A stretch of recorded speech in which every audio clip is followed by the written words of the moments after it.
Welcome to Agency Advantage, the podcast where we are diving deep into the minds of marketing's top agency owners. Get ready to uncover the secrets of their success, learn how they built their businesses from the ground up, and discover the strategies that keep them ahead of the game. I am your host, Kris Risner, owner of WebPressPro, a white label web design and WordPress development agency. And today we have EZSmith of 397Digital. Easy, how are you doing? Doing good, man. It's nice to see you face to face after being connected on Twitter for the last year or two, probably. Yeah, it's been like a year or two. It's been a while that we've been talking back and forth on Twitter, and we've had a few DMs. You sent me down a massive rabbit hole with like support services. Really? What was you had shared a software that you use for all of your support stuff. Oh yeah. For like the productization stuff. Yeah. So Whew. I tried every single one that I could find because you had sent like a list of other ones that you had tried, Yeah, went through right. all of them. And then I was like, you know what? I'm just going back to Trello. Same. It's funny you said that. So I kind of sing the praises of Q. Use Q.com is a great platform, but I ultimately landed back on Trello too. It's funny, man, like the iteration of the processes, the systems, and the workflows. I've tried a lot of things over the years. There's some great products out there, some great platforms and SaaS options, but ultimately I came back to Trello for the flexibility because my business, as much as I've wanted it to be super slick and sexy and for everything to be on the same type of plan, the same types of processes and SOPs, it ultimately never fit for my agency. And so something like Trello allowed me to set up kind of the Kanban board like some of those tools did and kind of manually build in a similar system, but still have flexibility outside of that. So, that's where I came back to as well. Yeah. I feel like all of these softwares just get more and more complicated than they need to be. Mm-hmm. There were some pieces that I really liked from those softwares, but then I Yeah. started looking at just like standard Stripe, and I was like, well, I could probably build what I need out of just that. And then Mm-hmm. I was like, but I don't even want to take credit cards because I hate taking credit cards. I'd rather just do invoicing through QuickBooks and use their bank account because I don't want to Yeah. pay. I don't want to pay 3% in fees, and I don't want to pass it on because I hate passing on fees. So it's Mm-hmm. just like an annoying, and that just kind of set me back. I was like, well, I'll just use QuickBooks for that part, and then I'll use Trello. I tried doing ClickUp. Right now, I'm still in a little bit in ClickUp and a little bit in Trello. Yeah. But simple is better. Like you Yeah. don't need all of these complicated tools to run a business. It's very, very simple.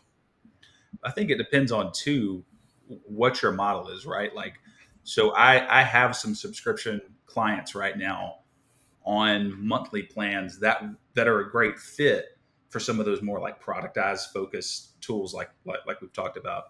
But not all of my clients are on those, and it doesn't fit everything. So it's like I think some of the guys and gals we've seen on Twitter the last couple of years that maybe are more niche down on their not only their offer but also their processes, they're probably a better fit. But if you're doing like what I consider true agency work or true consulting work where there's a little bit of variety in how you work with a client, it's hard to it feels like a square peg in a round hole kind of situation on some of those tools.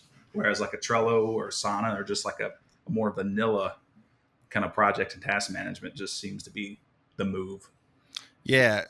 So before we jump, I guess, too much deeper into this conversation, I do kind of want to step back a little bit and talk about what exactly is it that your agency does. Yeah. Yeah, let's start there. Yeah, sure, man. A little bit of everything. So we do a good bit of white label stuff as well. So we've got, a handful of agencies we've been working with, some as far back as like 6 years now, where we do a lot of design to dev. So we'll get Figma files, sketch files, used to be XD. We still get some Adobe Illustrator files. We're working on a Bricks WordPress build this week where we have Adobe Illustrator files, and we're building that out. Um, so a lot of Websites design. and Illustrator, that's old school. Yeah. That and Photoshop.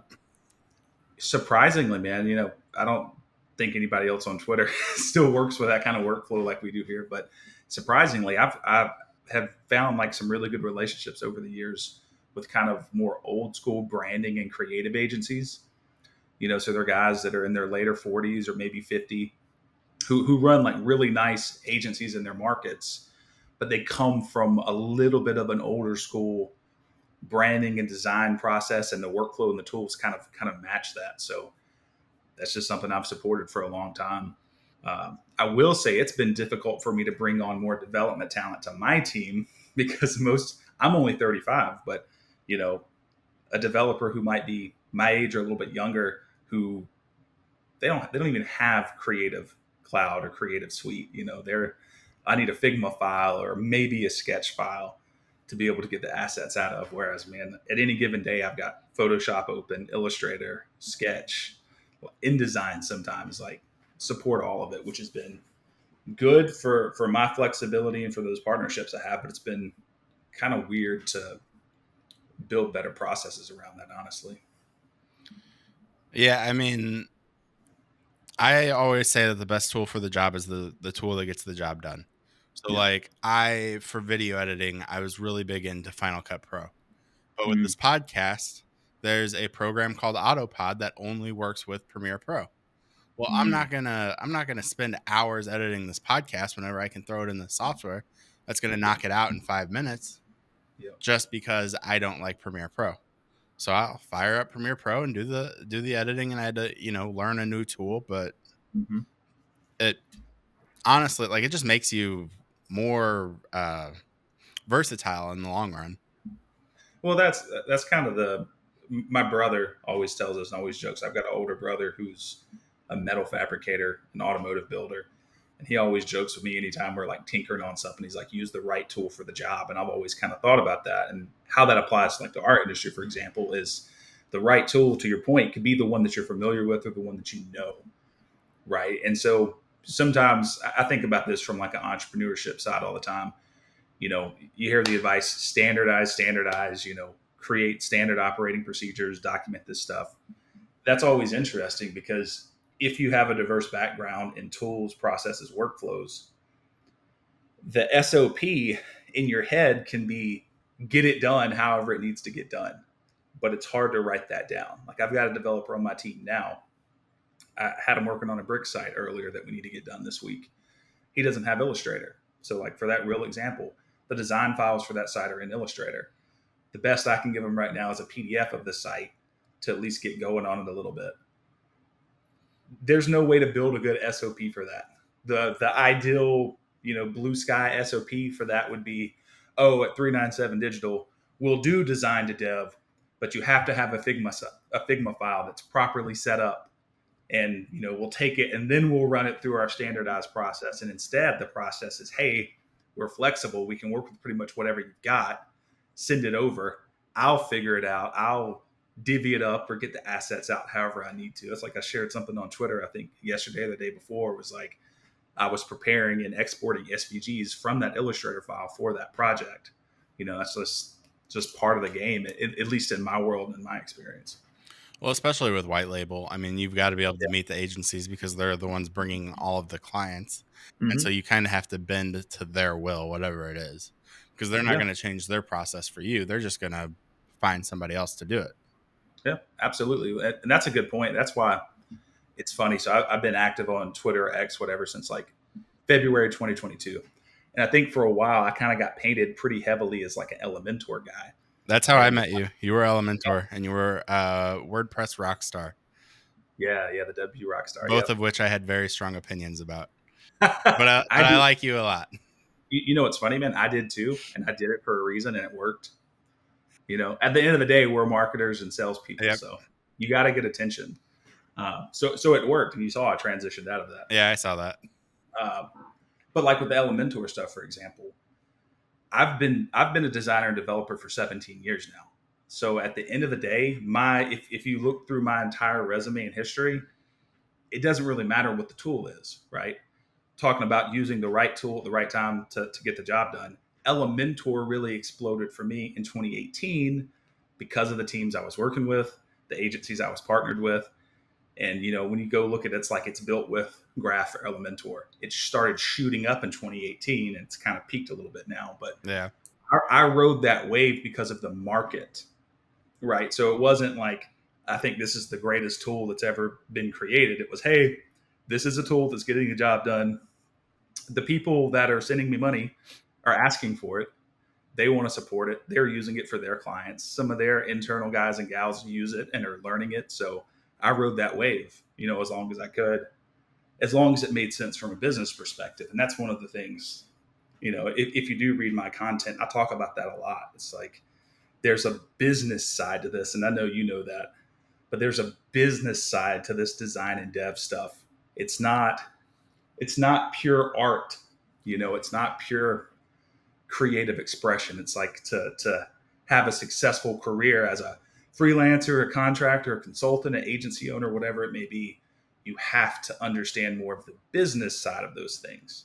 And so you kind of have to check your ego as a designer or developer sometimes, and use what makes sense, at any given season of it. So I absolutely love that. I think you're 100% right. But I am going to go, I'm going to push back against that a little bit because I am not one to check my ego. Uh, so I graduated in 2018. I watched the rise of Elementor and Yeah. everything. Divi was also really big. God, I hate Yeah. Divi. Divi was the worst. I had a few Yeah. agencies coming to me and want to work with me, and they wanted me to go into Divi and Elementor, and I told them no. And Yeah. I just straight up told them no because I was working with Gutenberg. So I was one of the, like, I don't want to say first people, but like as soon as You're an Gutenberg was early released, adopter. I hopped directly into it and started building Mhm. in it and learning all of the, like, I was in Gutenberg before they had a cover block. Yeah. They didn't have a cover block. They had an image block and they had a text block. And you had to just use CSS to put those together to make a cover block. And I do not want to go back to any of those sites that I developed at that point. That would not be great. But um, I went really deep into the Gutenberg side, which I think has helped me a ton now as the WordPress world kind of is starting. I feel like there's Yep. been a shift more towards like the Yeah. Gutenberg style, or I guess block editor. I've Hmm. always called it Gutenberg, but Yeah. that block That's editor style where like now I feel like I'm kind of on the leading edge of it in some ways where like I've just got so much experience with it. I've built with it mhm. for so long. Yeah, I mean that's fair. I mean that's kind of what I'm doing with Bricks lately. So some of these agency partners have been kind of catching up to the times. So like one of the partners that we do a lot of work with has finally started designing in Figma. So depending on which one of their creative directors or designers is doing a site, we still get some Illustrator work from them, but we're getting some Figma work. So that's like a nice change. And I've got them on Bricks for one live site and two in progress right now. So like we're shifting, and that's something I've shared a lot over the years too with anybody who cares to listen to me yap about it. Is like I'll change a tool or a platform or a process whenever it makes sense for everybody involved. So whether that's testing something new for my personal projects, which sadly never see the light of day, whether that's changing a workflow or tool for a direct client or one of our white label partners, it's like when the time is right, we will absolutely shift or review, whether it's the project management tool, the theme, the page builder, the platform. I mean, any of it is ultimately up for discussion when the time is right, if the shift is needed. Yeah, definitely.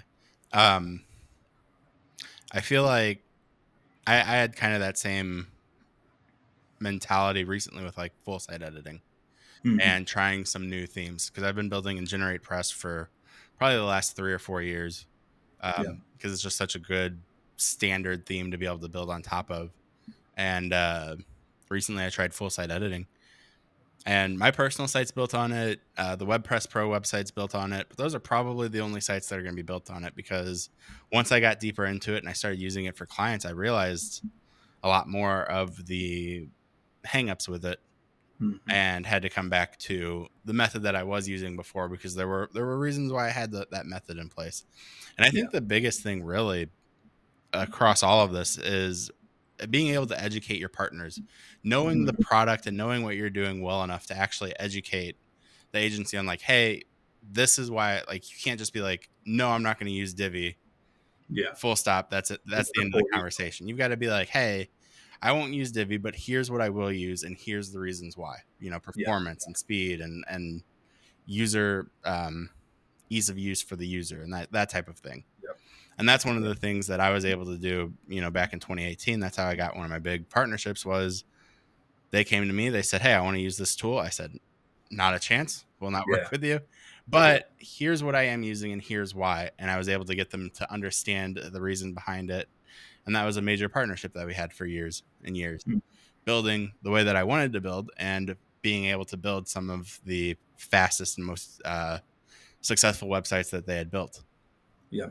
That's always a kind of an interesting thing to balance, right? Being just a order taker versus an actual partner in like a strategic kind of advisory role.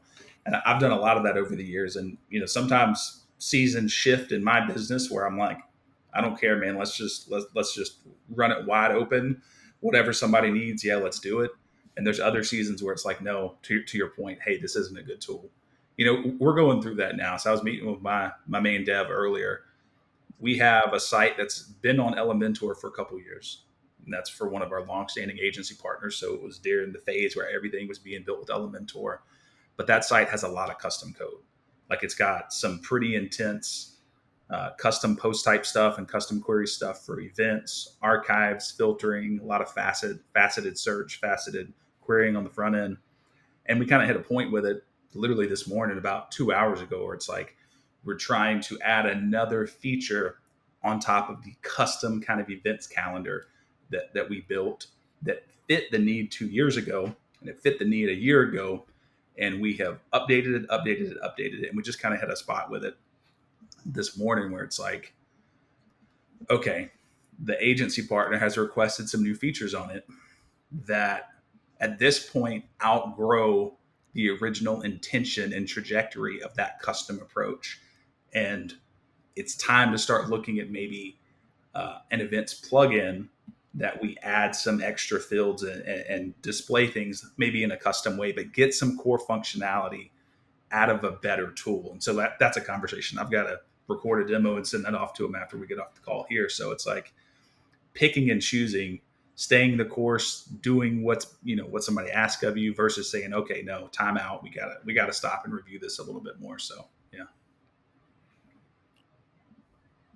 Yeah, I mean, and that's one of the cool things. That's one of the things I really like about your business. You are very focused in on WordPress development. A lot of my agency is design and WordPress. And Mm-hmm. if I had honestly, like, I can handle custom post types.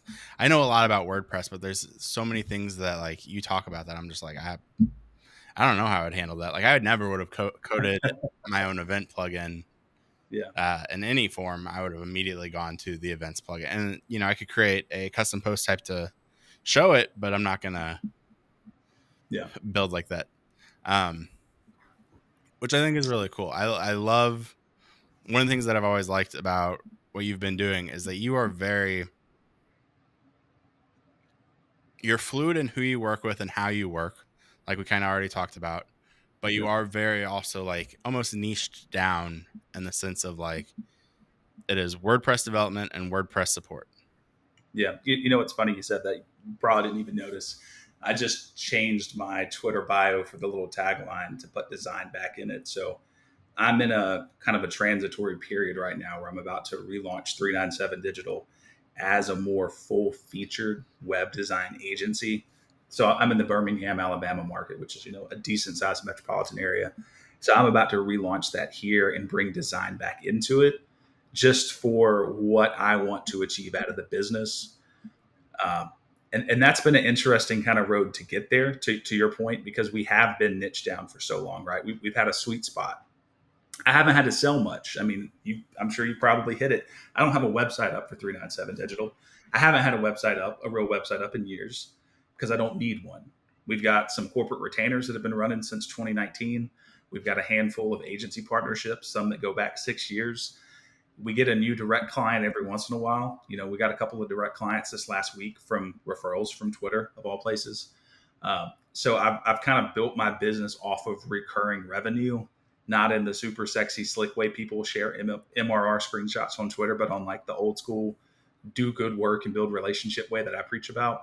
So I haven't had to sell a lot, but as we get ready to relaunch and kind of go heavier in our market here, I realize we have to switch back to that, right? Like I'm not going to be able to go out and bring on new accounts at the scale I want or the revenue numbers that I want to only be doing white label development or to just be the technical partnership type of role. So to go land local clients, I know you got a lot of local background with some of the stuff you've done the past couple of years. It has to be a little bit more full service. So we're going that way, which is interesting because it brings new challenges, right? It's different processes. I have Trello open on this monitor here, and we've got 5 different clients who are on this Trello setup. They're submitting task and request, and we're communicating back and forth. That's for ongoing stuff. That doesn't really work for a net new website from kickoff to launch. It's more for the retainer based work. So it's a different process altogether, but it's just part of what it takes in business to go where I want to go with it. I love that you kind of talked about design subscriptions, and it sounds like you have kind of ran your own design subscription at one point, but you then brought it back to, but I'm doing the old school, make relationships Yep. um, type of business. You've shared your numbers on Twitter before. I'm not going to talk about them now, but you've shared your numbers, and I think you are probably one of the more successful freelancers out there. And so many people get like drawn in by these, like Brett from Design Joy Yep. posting his numbers that are absolutely ridiculous, and I still don't know if they're real, if I'm being honest, because the math just does not work out in my head of like, because I know how long things take. Yeah. So he's got to be farming it out somewhere. There's some piece that we're missing, but that's a whole nother conversation. But you see that a lot on Twitter where, there's this new style of building a business around the agency world, or like Mm-hmm. we're doing design subscriptions this week and the next week it's one-offs and so on and so forth. Yep. But like just getting out there, doing the work, building those relationships. I just joined a networking group, which like I feel like most people on Twitter probably don't even realize that there are networking groups out there They that they never could think be of going it. to. Yep. Dude, it's funny. Let me read off this list of stuff for you because you'll get a kick out of it. This is a high level marketing plan for kind of relaunching my company officially. Local SEO is a big component of it. Citation building, Google business profile optimization, local SEO on the website. I have no website up right now whatsoever. I'm from Atlanta. I've been in Birmingham for a little over 2 years now. I don't have any local clients. Nobody here in this market even knows what I do. So local SEO, local service pages. I'm going to wrap. I've got a Corvette drift car and I've got just a 4-door truck as my daily driver. I'm going to wrap both of those with 397 Digital down the side, which is crazy, right? Like right now, all of my clients and partners are primarily in Georgia or East Coast, some, kind of littered around the country. I'm going to do that. Local chamber of commerce. I love talking to people, man. I've always been a people person. That's why I was happy to jump on this. Um, Local networking groups. I jumped in the Hoover Small Business Alliance. So Hoover is like a suburb of Birmingham here. I jumped in their local business alliance Facebook group just a couple of days ago. So there's so many different ways to go out and build those relationships, which ultimately do build your business and your opportunities, that don't have a damn thing to do with Twitter or Facebook or going viral on TikTok on a reel. Like it's just old school stuff that never stopped working. But you have to work it. You have to actually do the work to go get that. It's not easy. You can't do it from behind the MacBook here. I mean, I've literally got a list somewhere on probably on my ClickUp that's almost Mm-hmm. word for word that exact same thing, because that's what it is. And that's being in not just a freelancer, but being in other agencies. I've also recognized that like that really is how businesses are built. Yeah. Those are the bigger businesses. You can have something built off of Twitter, but you've got to know an exact, like a specific way to do it. Like Brett did it, and Brett didn't do it from Twitter originally anyway. Yeah. Or what's the Daryl Gin? I think he did Yeah. a design subscription Endless, also, endless but he was design. already such a well-known designer that Yep. like, okay, he launches this new project, he's able to really like tap into that. And Yeah. whenever you are just getting started, or if you're a behind the scenes guy like we are, where Mm-hmm. because I've always been an agency partner or white label or some sort also. Like these are the ways that you have to build, because Yeah. even You if don't you have to build flash the audience isn't your ideal audience more than likely. Because like stuff. I follow you on Twitter, but I'm not going to buy a website from you, obviously, because I'm building my own. Dude, that's something we could have a whole podcast and chat on. It's funny. I hit a little bit of a roadblock probably like a year into Twitter. I'll tell you what it was. I went on the Lifter LMS podcast and I really enjoyed that. But about that time, I was kind of hitting a roadblock where it's like, okay, do you naturally build an audience of your peers, your colleagues, people that in some light you might view as competition, which I don't, but it's easy to build that audience, right? Because you're talking amongst yourselves. You're talking the way you and I are talking, whether it's publicly on a Twitter thread or a post, whether it's in the DMs, whether it's on a podcast. I have a lot of calls like these that are just chatting and just kind of shooting the shit with people that aren't recorded.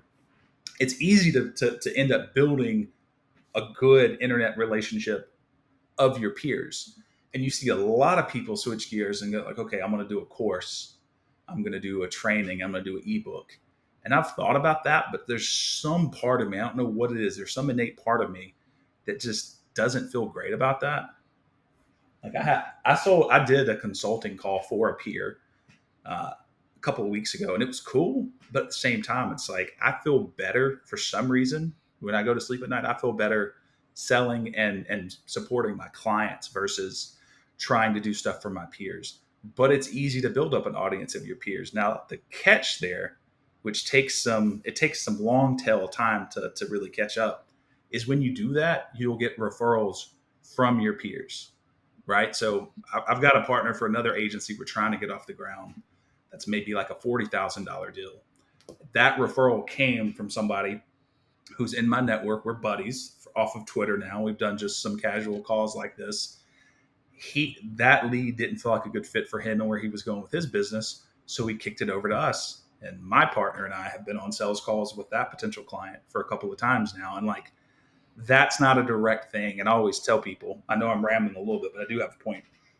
Those are the kind of things like you cannot plan for and track, right? So if you're writing a marketing plan or a sales plan or a go-to-market plan, you can't say, okay, I'm going to build a audience and build the relationships for 2 years in whatever platform and whatever, you know, area, and then I will get a particular lead.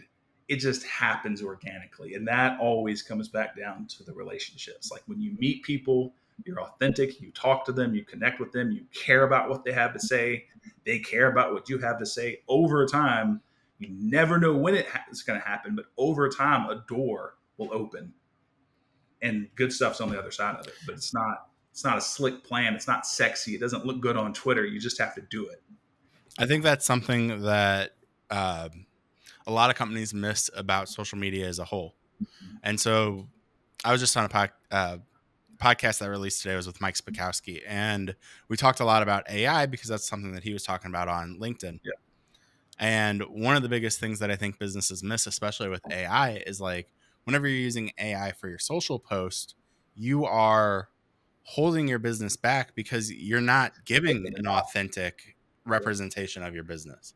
You're using AI to do it. And now AI can help with a ton of tasks. I use it, to create clips from this and to do the podcast editing and like those long-term things that like I just don't want to do because I don't have time for it. But like the relationships that I've built on Twitter, like I post some of the most random things on Twitter, and sometimes it doesn't even get any likes or views, but sometimes it does, and I get to have a good conversation with people. Yep. We talked about Corvettes for a little bit. Like that's a totally random thing, and that was also the item that put you over the edge of coming onto the podcast because I've sent you the message a few times. And Thank so you. like, you can't track that like you said, but it's all just about building that relationship, building those. I also look at Twitter as like for either referral partners, like if I can't do something, I might refer it out to you, or if I'm ready to hire for my business, okay, who's Yep. out here on Twitter, who's Same. doing this, what can I hire in? I use it as a Rolodex of sorts too for talent. Yeah. Absolutely. It's funny your comment about posting the random stuff. I had just about decided to stop posting anything gearhead or car related. If I post any, I'm a huge car guy. It's like a massive part of my life outside of this. Anytime I post something, it gets like no likes, almost no comments, or somebody will be confused about it. It's funny seeing how like drastically split the worlds are. Like people are tech focused in, WordPress platform coding, design, the entrepreneurship, the sales, the freelancing, the marketing. Post a car thing. There's like five of you guys I can count on to care for it out of like 3,000 something people. It's like it's always a trip to see, man. Yeah, I mean, but I feel like knowing more about your hobbies and like that kind of helps build you. Yeah. Like you're not just some random guy that I follow online anymore. Like there's like Daryl Jen. I've talked to him a few times, but and I follow him on Twitter obviously, and he posts a lot. But he doesn't really get into his hobbies. Like I don't feel like I know him the way that I Yeah. know some other people. I know the persona of him as well. Like there's like 10 people in that space that I follow who have more of the product eyes and seem to be really killing it. And yeah, you're right. Like I only know them as the, in my head, it's kind of reduced down, no offense to it, as like the business persona. Yeah, Because they all follow some variation of the playbook of Twitter as their main acquisition channel for their subscription agency. yeah. And it's cool to watch, but to your point, yeah, I don't feel like connected with those people. Do you This right, follow OK Pants? uh, So he's a designer. He bought a bar out in Cleveland, and nice. so like I've been following him on Twitter for a while and watching him like build up this bar, and it's like it's very much just a dive bar Yep. out in, I think it's Cleveland. I might have that city wrong, but it's just a random dive bar that he does this really cool design stuff for, and like the design's always impeccable, and he still talks about design, but I also love seeing his messages about the bar. Mhm. And I'm not even big into the bar scene or anything. It's just really cool to see Same here. something outside of design and Yeah. like how it links in a way too. Well, you know something that's weird, and I've noticed this. I've been like a student of marketing my entire life. You reach a certain size with your audience, your following, your relationships, all of it, where you actually kind of do get rewarded for showing other parts of you, whether it's other parts of your business, maybe side things you have going on, those hobbies and passions. But you can't do it too early, which is kind of a tricky thing that I think a lot of people struggle with. Like, I don't have a big following by any means on Twitter, but a few thousand people. I got that. And you mentioned earlier about me sharing numbers, like revenue numbers. Most of that came from talking about designing and building WordPress sites. Early on, it came from talking about designing and building WordPress sites with Elementor and sharing the business path, the journey, and some of the revenue numbers every once in a while. But as you reach, I'm sure it's probably different for everybody, but there's like a critical mass spot where you can start branching off and showing more of yourself. Because an example of what didn't work for me, you can't see it, but I've got a guitar sitting over here. For a long time, I played music. Like I played music like really seriously, almost as a career when I was like 19, 20, 21. And probably like 5 years ago, I started back singing and rapping of all things. Like I started putting music out on Instagram, right? But at that time, my Instagram was such a hot mess. I had car stuff from where I owned a hot rod shop. I had my weight loss journey stuff. I had personal growth and motivational content because I was big into that stuff at the time. I had music clips, playing drums, playing guitar, previewing a song. It was fun, and that was 100% authentically me in every way. It sucked for any kind of growth or any kind of reliable trajectory, and it made it hard for me to actually meet and connect with people and build these relationships because there wasn't enough core message, Yeah. right? It was too splintered. And that's why recently it's kind of random, maybe, but I use the same screen name on Twitter and Instagram. My Instagram is just my car stuff now. I deleted everything. I deleted all my family. My wife and kids don't want to be on my social media. It's just my car stuff. So, I mean, I have probably 500 things archived on there. The only stuff that's visible is car related content because I know it has to be niched down and focused enough from a marketing standpoint to reach a certain size before anybody gives a crap about the other stuff. And that's just part of the way the world works when you're building a brand or building an audience, unfortunately. Agreed 100%. And I think you make a really good point about you've got to reach that point first. People have to know what it is that you're about, and it's got to be that one item, and then you can start to kind of branch it out a little bit. Because Yeah. if you were posting as much car stuff as you were posting WordPress stuff, I probably wouldn't have originally followed you, Nope. because I would have been like, I like car stuff a little bit, but I don't really care that much. So gone. Yeah, 100%. I mean, and part of that's probably due to just algorithms, but also just people, right? Like Yeah. it's hard. I know you from the stuff you've been doing the past couple of years in your market. I've been watching what you guys had going on, have been seeing your journey the past few months as it's going in some different directions. So like I kind of feel like I know who you are. And of course I don't know you deeply, intently in real life, but like I have a good kind of persona built for you in my head, the same way you have a good persona built of who I am and what I'm about in your head from what I post. So it's like you got to get to that certain point. You know, none of us are, I say none of us, most of us in this space, design, dev, client services, whatever, most of us don't become like true internet influencers and gurus and social media celebrities. So it's like, it's probably different for everybody, but there has to be a certain core focus to what you talk about and what you build your audience about. And then you can pepper in some other stuff. Like I said, I've for real got like 5 car buddies from our group on Twitter. That's it. You know, that's it. Out of 3,600 people or whatever it is that follow me and the thousands of people I interact with, there's like 5 car guys out of that. So it's peppered that in just a little bit. um. Okay, I'm gonna shift gears a little bit. Car fun. I like that. Yeah. Let's go back to how you got started. So I know you had the shop first. How did No. you get started? No, it's not. Oh, Mm-mm. okay. So how did you get started in marketing? What was kind of the All right. So I'm 35 right now. When I was 11, our family got our first PC. So that was what, late 90s, early 2000s.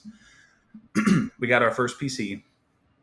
I got hooked on it early on. Like my stepdad was kind of into computers and technology, but my dad, who I was raised by, we got our first PC, and I was like, this shit's cool. So everybody in my family, my mom, my dad, everybody's artistic. They draw, they write, they do things like that. I got hooked on graphic design early, which was really just making like crap labels for burn CDs at the house. I was really big into Dragon Ball Z at the time. I was a massive Dragon Ball Z fan. So like 11 or 12, I was like, man, I want to build a Dragon Ball Z fan site. So I found htmlgoodies.com. I think the guy's name was like Dan Burns or something. He was this college professor who had like self-taught himself HTML. And this is pre-CSS. And so I just started going through the tutorials. And so I started making my little fan site at like about 12 from what I can remember on Homestead and GeoCities and Angel Fire. There's like all these places you could have like a free homepage back in the day. And kind of the same thing I do now. I would design it and build it. And then like the next week I would design it and rebuild it. And then like 2 weeks later, I would design it and rebuild it.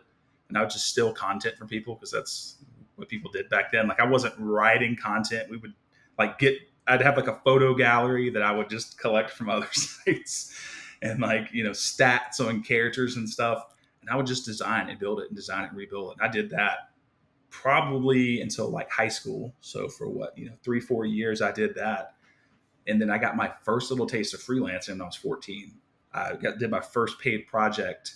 My stepdad owned an appliance repair business, and one of the guys he knew who did some similar like handyman stuff paid me like $140 to build him a website.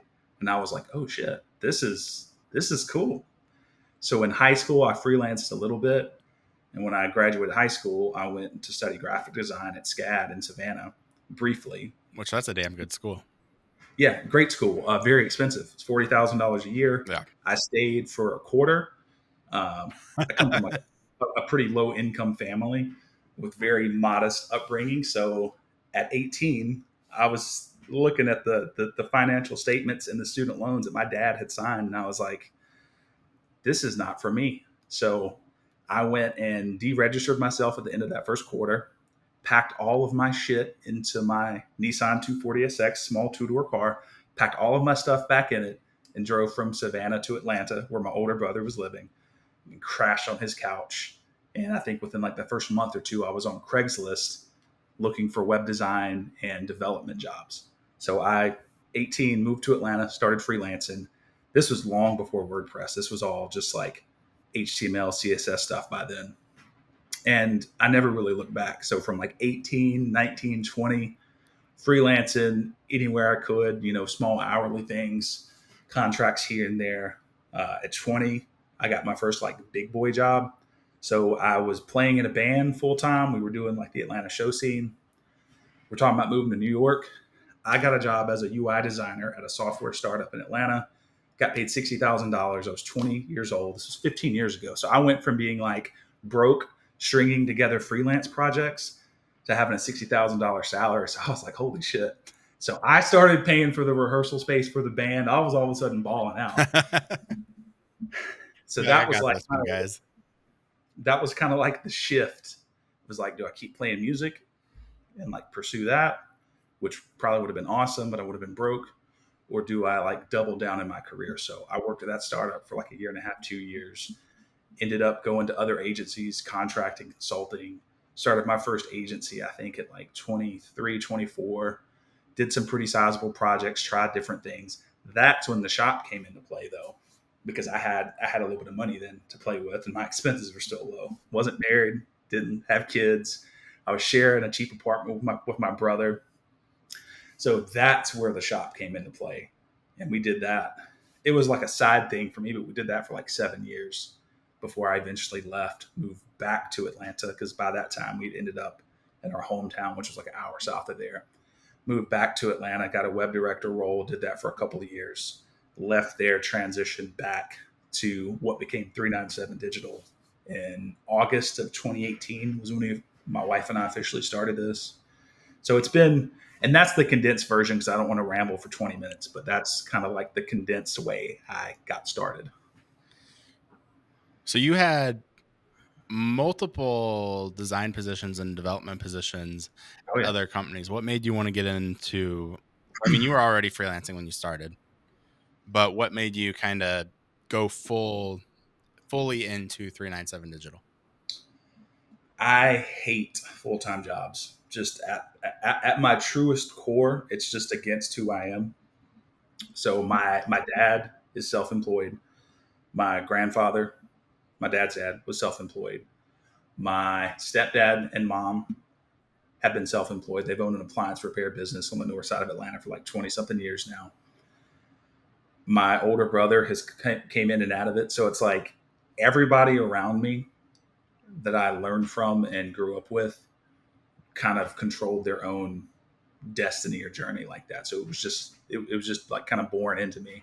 I've tried to do the corporate thing. I've had a couple of solid jobs here and there over the years, but it was just never a good fit for me. The way when I left that corporate web director role, like I left on my own accord. I was there and was like, okay, because I had left the car shop with my brother, right? So I exited that business. It was like the beginning of 2017, I think. So when we moved back to Atlanta, talking about relationships, uh, a friend of mine who has since passed, I have a memorial tattoo right here for him. His older sister had seen that I had moved back to Atlanta. That's how I got that web director role. I wasn't in the job market officially. I wasn't shopping my resume everywhere. It came from a relationship. It came from the personal side of things that you can't hardly replicate, but are so critical. I got that job. I was like, okay, let me go corporate for a while. Let me see what this world is like. Let me go soak up as much information as I can. Let me go build a team, work with these global people. That was great. But I wasn't there maybe 6 months before I was like, okay, I'm ready. I'm ready to be back on my own. And I stayed there as long as I could before I transitioned back out to start what became 397 here. I know that you've been in a lot of white label positions, so with that comes NDA. But Yep. what's your favorite project that you've worked on that you can kind of talk about? I need to see if I can get that NDA softened up a little bit because some people have changed, but that role I had is still one of my largest clients today. So when I Okay. left, I transitioned them to a retainer client for me. So they've been a retainer client since 2019.